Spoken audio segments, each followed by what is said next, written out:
For every witness that had been frightened off, there were others who would willingly come forward to share the wonder of their experience, like the Jerry McAllister family in Anderson, South Carolina. Well, approximately 4:20 in the morning, I was awakened by a sound. I thought it was a helicopter crashing here in the backyard, and I woke up and the whole entire inside of my house was lit up real bright and outside real bright.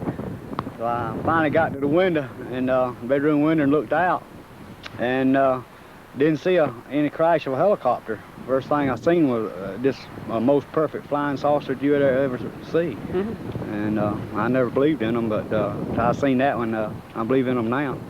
But it was over the whole structure of these pine trees here. Where? Right here. It's about 70 foot in circumference, approximately 2 stories high. I viewed it for approximately 3 minutes.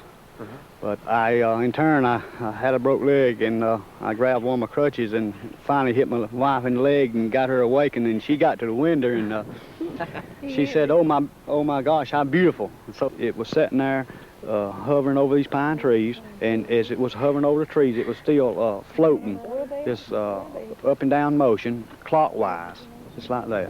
Oh. Then when it got ready to leave, it just turned up. Tipped up on edge. And just went off like a streak of lightning.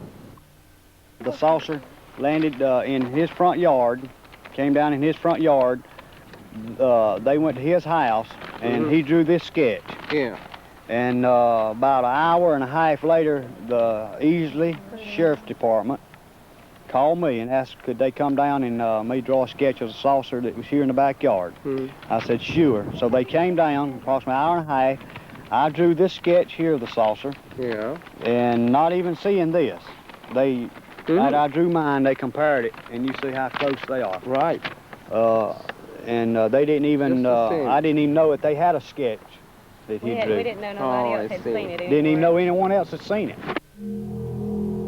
The UFO bore a striking resemblance to the object filmed earlier by the television columnist.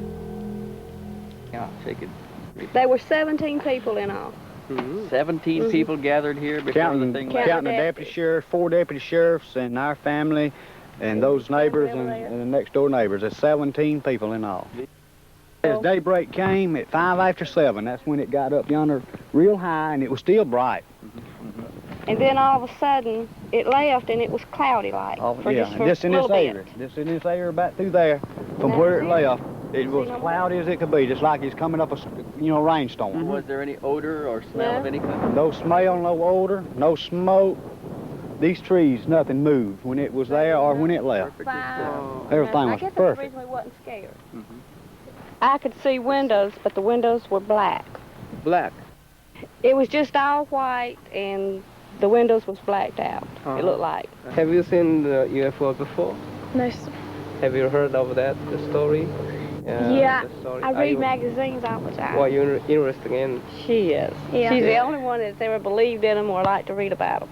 And my sister, she reads about them, and she loves it, and she believes in it. We'd make fun of her, and she would give Nancy her books, you know. She'd buy the UFO magazines, and I always give it to me after she finished with them. And I'd read them, I'd say, Mama, look at this, you know. She said, oh, I ain't fooled with that. I don't believe that stuff.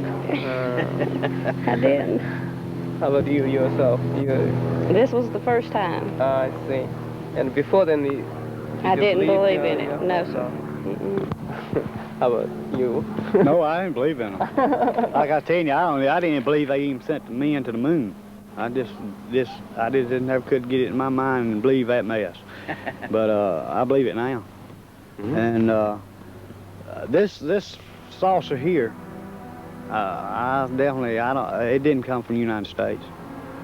We brilliant, but I don't believe we're that brilliant to have something that beautiful. Not a structure like this was. Because I believe it comes from another planet.